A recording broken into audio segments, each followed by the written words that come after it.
Materinya adalah marhaban ya Ramadan. Selamat datang bulan Ramadan. Itu kalau boleh diartikan. Di dalam materi yang di-share, tentu kita akan merasa senang, merasa bahagia. Sekarang saja wajahnya sudah ada nampak senang. Bahagia. Kenapa? Akan bertemu dengan kekasih. Kekasih yang tidak pernah pilih kasih. Waalaikumsalam. Ya, silakan. Ya. Kemudian silakan, Bu. Penuh dengan hati yang riang, gembira. Zurgiban tazdad huban. Bertemu jarang dengan Ramadan, maka akan bertambah sayang. Semua Jawa, kalau di sana lalamun dah basobo. Nah, itu tambah sayang. Tambah sayang. Rasul Jawa. Kalau lalamu dah basobo awak taraga bana, pas basobo yu bana sanang, gadang hati awak. Hati sanang. Dada lapang. Nah, gitu ya. Makan lama, luapan kerinduan tidak terelakkan. Itu Ambo sebutkan sini. Karena memang kenyataan. Jadi Allah Subhanahu wa taala mengundang. Orang yang diundang orang istimewa. Orang diundang orang terhormat. Orang yang diundang adalah orang yang memang baik, dimuliakan. Contoh, dapat undangan awak. Nah, itu kan hebat tuh berarti. Orang terhormat. Mana undangan Allah? Ya ayyuhallazina amanu kutiba alaikumus syiyam kama kutiba alal ladzina min qablikum la'allakum tattaqun. Wahai orang yang beriman, ya, diwajibkan atas kalian puasa, saum, siam. Ya, sebagaimana telah diwajibkan kepada orang-orang yang sebelum kamu. Ya. Dan itu semuanya tiada lain tiada bukan, mudah-mudahan kamu bertakwa. Dapat nilai pangkat tertinggi adalah muttaqin. Orang yang bertakwa. Dulu pernah disampaikan kriteria orang yang diundang, kriteria orang yang dipanggil ada 3 minimal. 1, diundang segera datang, masih ingat kan? Yang kedua, diundang datang tapi lambat responnya. Yang ketiga, diundang dia bukannya datang, bahkan menghindar dan lari. Kita umpamakan sebelumnya itu, orang yang diundang adalah yang mengundangnya orang terhormat. Ya, yang kita memberikan penghormatan dan pemulihan yang tinggi. Misalnya, salah dari Al-Quran diundang oleh Prabowo. Presiden. Pesawat difasilitasi pulang pergi. Ya, sampai di sana dijamu di istana. Kemudian dapat bingkisan oleh-oleh yang sangat berharga. Saya yakin ya sebelum subuh, kalau berangkatnya jam 10, itu sudah bangun dan sudah mandi. Kalau paralu sadonan ado lake di badan awak. Nah, itu saking gembiranya. Karena yang mengundang itu sangat luar biasa. Nah, istimewa. Maka orang yang diundang seperti ini cepat datang dia. Cepat datang, segera memenuhinya. Yang kedua, yang diundang itu datang tapi lambat. Aduh, anak pamaleh. Nah, diimbo diundang kayaknya. Nak, kamarilah. Anak kok tahu. Kalau orang kayaknya maimbau, mengundang, pasti menyuruh-nyuruh. Nah, itu. Keciananya, beko ma, kok sedang. Dulu, tunggu lu, sauntalai. Kalau tiba di Jakarta kan ditembak, tar. Entar. Datang, akhirnya setelah diancam baru datang. Ada juga orang yang diundang dipanggil tidak datang. Ya, misalnya ada masuk ke rumah seseorang kaya raya orang tersebut. Nampak di CCTV. Akhirnya ketahuan oleh yang punya rumah. Kemudian berteriaklah orang rumah ada maling. Maka dipanggillah orang yang maling tadi. Kira-kira datang atau lari? Lari. Nah, kita sengaja kita Apakah termasuk yang pertama, kedua, ketiga? Wah, istimewa kalau pertama. Ada orang diundang, dirikan sholat, kerjakan puasa, tidak malah. Lakukan kebaikan, tidak. Malah lari. Nah gitu. Mudah-mudahan kita nomor urut pertama. Segera datang. Nah itu contoh. Itulah ya ayyuhallazina amanu. Yang mengundang Allah, alatnya ya ayyuha, orang yang diundang allazina amanu. Kalau kita merasa orang yang beriman berarti dimuliakan, dihormati, segeralah penuhi undangan panggilan Allah. Salah satunya adalah berpuasa. Nah, supaya jangan sampai kita malas. Loh, puasa itu bukan kita saja. Ternyata orang terdahulu telah puasa juga dan diwajibkan kepada mereka. Caranya yang berbeda. Kalau sudah dikerjakan, takwa nilainya. Sungguh suci dan mulia bulan Ramadan. Karena terkait dengan sejumlah ibadah yang tidak terdapat pada bulan yang lain. Cobalah, di bulan suci Ramadan kok luar biasa. Menyegerakan babukonyo lebih baik dan utama. Mengakhirkan sahurnya dalam kebaikan. Tarawihnya, semangatnya, baca Qur'annya, ya, magih pabukuan. Lah, nilainya tinggal. Bau mulutnya saja masih ingat kemarin? Ya, bau mulutnya saja lebih harum daripada minyak kasturi kata Allah Subhanahu wa taala. Ya. Mbak? Iya. Pokoknya istimewalah, ada Lailatul Qadarnya. Ya, setiap amalan dilipat gandakan. Nah, oleh karena itu, wujud bahagia kita bagaimana? Ayo sambut dengan marhaban ya Ramadan. Marhaban ya Ramadan. Nah, supaya tahu, kita sering mengucapkan marhaban yang Ramadan, apa maksudnya? Nah, itu bahasa Arab. Kalau bahasa Arab kan selamat datang itu kan ahlan wa sahlan, ahlan bik. Ada juga marhaban. Nah, setelah kita cek ya di kamus besar ya, Kamus Besar Bahasa Indonesia KBBI, setelah dicek bahwa kata seru untuk menyambut atau menghormati tamu. Berarti kalau diartikan selamat datang. Nah, itu marhaban artinya. Berarti marhaban ya Ramadan, selamat datang wahai Ramadan. Apabila diamati dari akar kata marhaban, diambil dari kata rahbun, ya, rahab, yang berarti luas atau lapang. Itu rahab itu luas atau lapang. Sehingga kata tersebut maknanya adalah menggambarkan bahwa tamu disambut dan diterima dengan lapang dada. Jangan leti aja Ramadan balah. Alun manga-manga nyola dipikian sambal. Kue rayo padahal alun manga. Ayo sambut dengan lapang dada. Jangan sempit dada, jangan menggerutu. Ya, jangan. Ya, namanya juga marhaban. Artinya lapang dada. Ya, luas. Itu arti dari marhaban.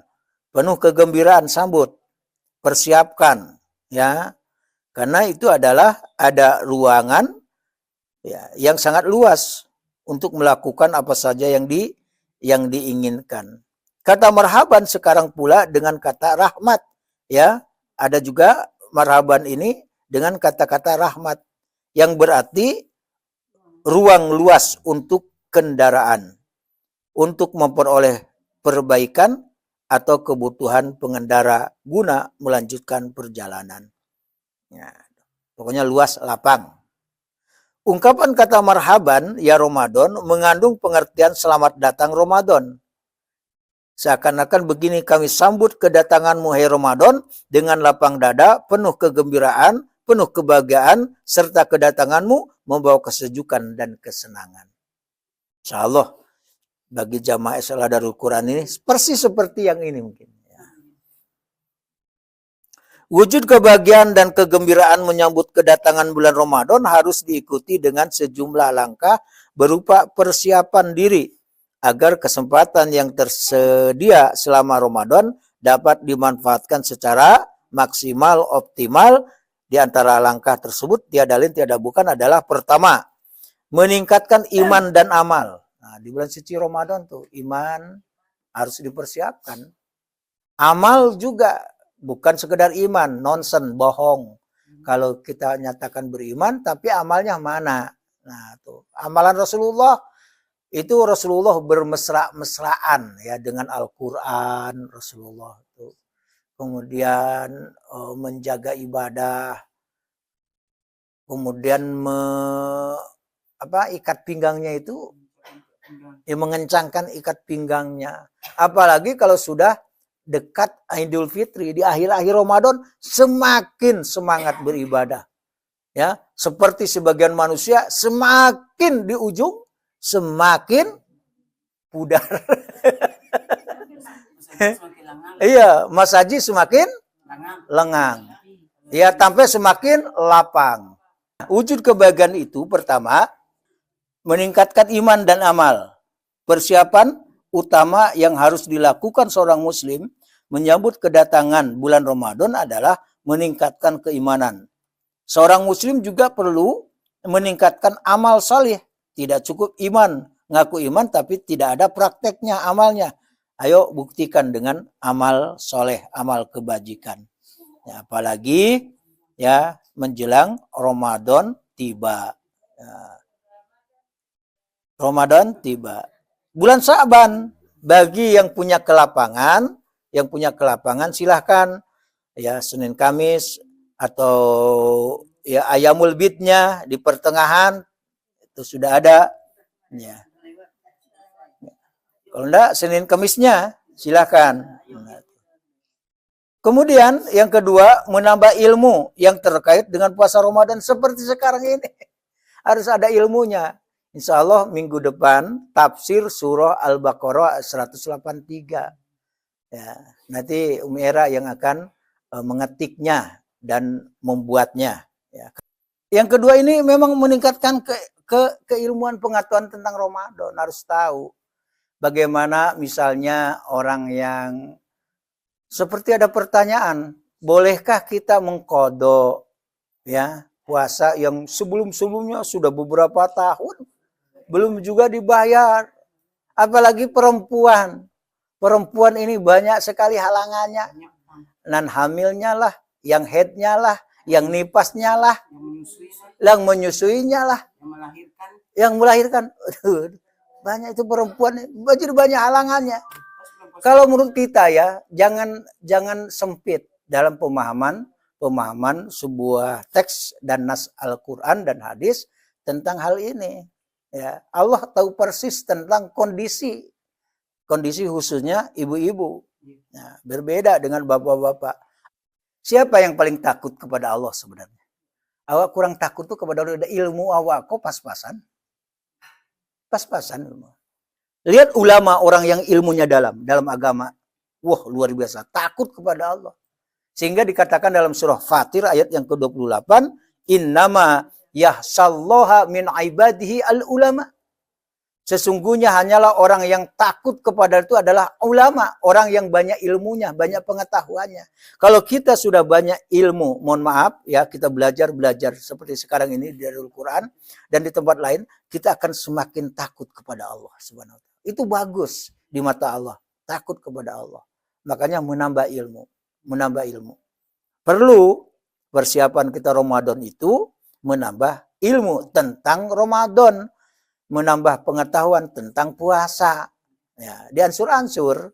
Kalau tidak selesai puasa tahun ini, ya puasa depan tambah lagi. Berarti doa panjang umur, tidak apa-apa. Ya masa panjang umur waktu ulang tahun saja, panjang umurnya, mulia. Nah, mulia, bagus itu. Panjang umur mulia. Itu yang kedua. Artinya menggunakan pola iltibas, menggunakan ungkapan pada ayat ini dapat dipahami bahwa orang yang mampu melakukan dan mempersembahkan puasa dengan benar kepada Allah adalah orang yang memiliki ilmu tentang puasa tersebut. Akan jauh bermakna orang yang ngerti tentang fikih puasa, ilmu puasa, dengan orang yang tidak sama sekali. Akan berbeda. Contoh misalnya, pengetahuan kita Rasulullah itu memang tadarus Al-Qurannya bersama Jibril. Bersama Jibril langsung. Kalau kita kan langsung saja dengan mushaf Al-Quran. Itu Rasulullah dengan Jibril. Rasulullah itu judan ajwad. Lebih dermawan. Sehingga dikatakan lebih dermawan daripada hembusan angin. Apa maksudnya? Begitu dermawannya Rasulullah khusus di bulan suci Ramadan. Ada khususan. Ringan sih. Baragi. Apa itu pulo? Kalau ada di masaji, berinfak. Ya, di masajo berinfak. Meskipun hidup kita pas-pasan. Pas ingin minum, bisa. Pas ingin makan, lai. Pas-pasan saja. Insyaallah. Itu kedua. Tambah ilmu. Yang ketiga, menyucikan diri lahir dan batin. Apakah kita balimau itu adalah syarat wajib dan rukun puasa? Tidak ada sama sekali. Tapi tidak ada halangan kalau sudah kebiasaan baik asalkan tidak ada perbuatan yang maksiat syirik. Silakan. Tapi kalau dengan balimau itulah puasa awak samparono, tidak ada hubungannya. Dengan balimau itu puasa awak bermakna, tidak ada juga. Dengan balimau lah puasa awak menjadi sah, tidak ada hubungannya. Tapi kan bersih diri, bersih pakaian diperintahkan. Cobalah sebelum puasa 10 hari sebelum puasa udah mandi-mandi. Biarlah udah mandi 10 hari melaki puasa. Kau bah kira-kira. Ya, kabalimau bisa. Tidak bisa. Ya. Yang penting kalau kebersihan itu memang sudah menjadi perintah. Silakan bersih diri, bersih pakaian, silakan. Yang lebih penting apa? Bersih jiwa, bersih ruh, ya, bersih hati dari noda dosa, kesalahan. Persiapan Ramadan itu apa salah satunya? Bersih jiwa, tidak ada dusta di antara kita, tidak ada dengki di antara kita, tidak ada hasad di antara kita. Ya, tidak ada betul. Sehingga dipersiapkanlah yang sebagaimana yang tercantum di dalam surah Ar-Ra'du. Surah Ar-Ra'du ayat yang ke 20 sampai 24. Kalaulah puasa itu jaminannya adalah surga. Ya. Maka perbuatan yang baik kan namanya juga bulan suci Ramadan. Ada enggak orang? Itu kan istilah kita, bukan istilah Nabi sucinya. Itu kata-kata kita itu di Indonesia khususnya. Memasuki bulan suci Ramadan. Berarti memang suci, bersih, mulia Ramadan itu. Tidak ada orang yang mengatakan bulan kotor Ramadan. Bulan suci Ramadan. Lihat dona orang awak mengatakan bulan kumuh Ramadan. Bulan suci. Berarti bulan suci, Ramadan itu suci, maka kita yang masuk ke dalam pakaian Ramadan itu harus suci juga. Tidak sembarang. Ini yang suci dikotori oleh kita. Salah satu sifat karakter yang harus dimiliki itu adalah surah Ar-Ra'du ayat 20 sampai 24. Surat yang ke-13 itu. Silakan. Ya.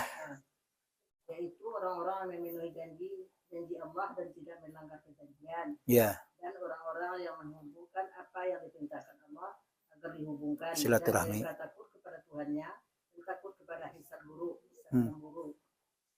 Dan orang yang sabar karena mengharap keridhaan Tuhannya, melaksanakan salat dan menginfakkan sebagian rezeki yang akan diberikan kepada mereka. Secara sembunyi atau terang-terangan, serta menolak kejahatan dengan kebaikan. Surga-surga Aden, mereka masuk ke dalamnya bersama dengan orang yang saleh dan nenek moyangnya, pasangannya, dan pintunya. Sedang para malaikat masuk ke tempat-tempat mereka dari semua pintu. sambil mengucapkan selamat sejahtera atasmu karena kesabaranmu. Maka alangkah nikmatnya tempat kesudahan itu. Ya, as-shaum itu nisfu sabr. Puasa itu adalah sebagian daripada sabar. Lihat ada perintah, memenuhi janji, tidak mengingkari janji, ya, tidak membatalkan perjanjian ada. Apalagi silaturahmi, menyambung hubungan silaturahmi ada di sana. Mendirikan sholat, berinfak, ayo banyak infak. Ya, yang menggelitik apalagi di sana itu. Menolak kejahatan dengan kebaikan. Maksudnya membalas kejahatan dengan kebaikan. Bersihkan dari sekarang. Diansur-ansur. Bisa jadi mungkin salamuko bakete atiawa jusianu. Bisa jadi mungkin banci, jajo. Namanya tuh. Pernah juga terungkap tidak akan memaafkan sampai kiamat. Kan ada bisa ucapan-ucapan seperti itu. Ayo diansur-ansur dari sekarang. Pandai-pandai kita aja lah bagaimana cara PDKT-nya ya. Sama yang bersangkutan. Karena memang berat. Kalau ingin masuk surga tuh lihat surah Ar-Ra'd tadi. Itu kalau ingin masuk surga. Maka itu akan beririsan dengan surah Ali Imran 135. Ya, surat Ali Imran surat yang ketiga. 133, 134, 135. Itu sifat-sifat karakter yang baik, perangai yang baik, akhlak yang baik itu. Ya. Orang-orang yang berinfak, baik di waktu lapang maupun sempit, dan orang-orang yang menahan amarahnya. Ya. Nah ini. Allah mencintai orang-orang yang berbuat kebaikan. Dan juga orang-orang yang apabila mengerjakan perbuatan keji atau menzalimi diri sendiri, segera mengingat Allah dan memohon ampunan atas dosa-dosanya. Dan siapa lagi yang dapat mengampuni dosa-dosa selain Allah, dan mereka tidak meneruskan perbuatan dosa itu sedang mereka mengetahui. Ini kan hubungan sesama manusia, hubungan dengan Allah. Kalau memaksiati Allah, ayo tobat kembali kepada Allah. Kalau sesama manusia, maafkan. Wal afina anin nas, maafkan. Ya, jangan ada berang dendam, jangan. Memaafkan. Bagus nih ayatnya nih. Surah Ar-Ra'd 20 sampai 24. Surah Ali Imran 133 silahkan juga ya. 133, 134, 135. Ujung-ujungnya apa? Surga juga. Surga. Insyaallah. Telah yakin awak ini jamaah kosadonya masuk sarugo. Amin. Ya aminnya ya kencangnya ada apa-apa. Berarti Allah tahu ini. Kecil malaikat. Ya Allah, ya Rabb. Hamba-hambamu semangat warna masuk sarugo tuh. Aminnya sekancang. Iya. Ya hari hujan tiba yo. Ya. Karena memang di luar saya hujan, di dalam tidak ada hujan. Carilah. Saking semangatnya. Nah, itulah. Sehingga kita kirimkan lagi. Masih ada tuh pembahasannya. Yang ketiga ya.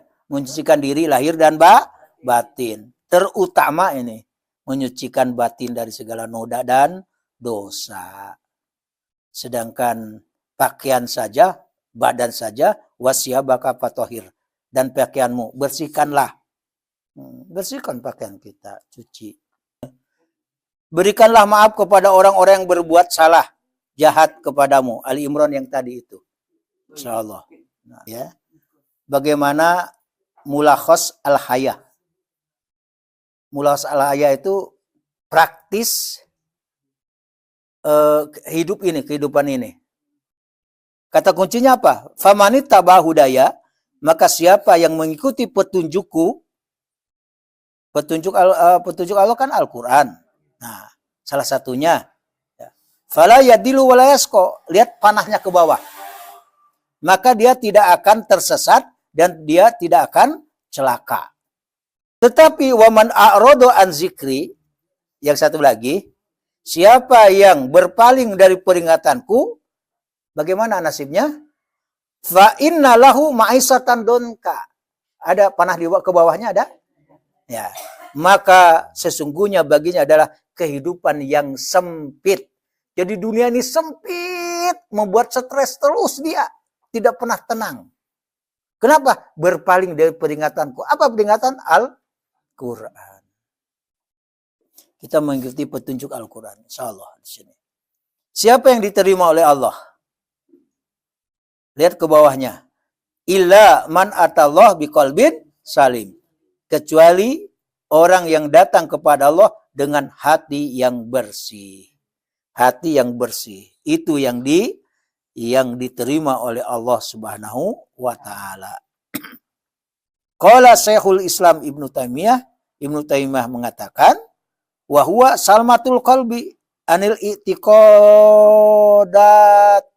fasidah, yaitu hati yang bersih dari keyakinan yang rusak, fasidah yang rusak. Al-i'tiqadat itu adalah keyakinan al-fasidah yang rusak. Wal iradatil fasidah, dan kehendak-kehendak yang rusak pula. Ya. Wa ma yattabi' zalik, atau orang yang ikut ke dalam ya kemauan-kemauan tadi, kehendak. Jadi harus di-manage hati itu. Bagaimana menjadi hati itu hati yang bersih. Terhindar, terjauh dari keyakinan yang rusak, keinginan-keinginan yang rusak, ya, yang menyebabkan dia tersesat. Salah satunya, ya, qala al-Imam Ibnu Arabi al-Maliki, Imam Ibnu Arabi al-Maliki pernah mengatakan, la yakunul qalbu saliman izakana, tidaklah suatu hati itu akan sehat, akan selamat, akan bersih, izakana. Jadi maksudnya impossible, tidak mungkin hati itu bersih kalau di dalamnya itu izakana apa? Hakudan, ada rasa iri, hasudan, dengki, mu'jaban, ujub. Apa arti ujub? Suka membanggakan diri. Kalau ndak di denko, tuh mau di mana sampai dipukul kareh. Atau sombong. Ya, ujub, suka membanggakan diri. Ya. Jadi kalau hati itu, tidak mungkin suatu hati itu akan bersih, akan sehat, kalau ada yang 4 ini. Salah satunya apa? Hukudan, rasa iri. Hasudan, dengki. Mu'jaban, suka membanggakan diri. Ujub. Mutakabbiron, mutakabbir. Sombong. Termasuk arogan juga di dalamnya itu. Mudah-mudahan nih di diri kita tidak ada nih yang 4 ini. Ya. Sehingga Rasulullah SAW, waqad syaratan Nabi SAW fil iman ayuhibba li akhi ma yuhibbu li nafsi. Ya. Rasulullah bahkan mensyaratkan bersihnya suatu iman itu sempurna, salah satunya adalah ayuhibba li akhi ma yuhibbu li nafsi. Mencintai saudaranya sebagaimana dia mencintai terhadap dirinya. Kalau awak sayang ke diri awak, begitu pululah ke saudara awak aku sayang. Selamat mencoba. Ini memang dipraktekkan juga ini. Mudah-mudahan lah. Amin ya rabbal alamin ya. Demikian, mudah-mudahan ada manfaat dan faedahnya. Insyaallah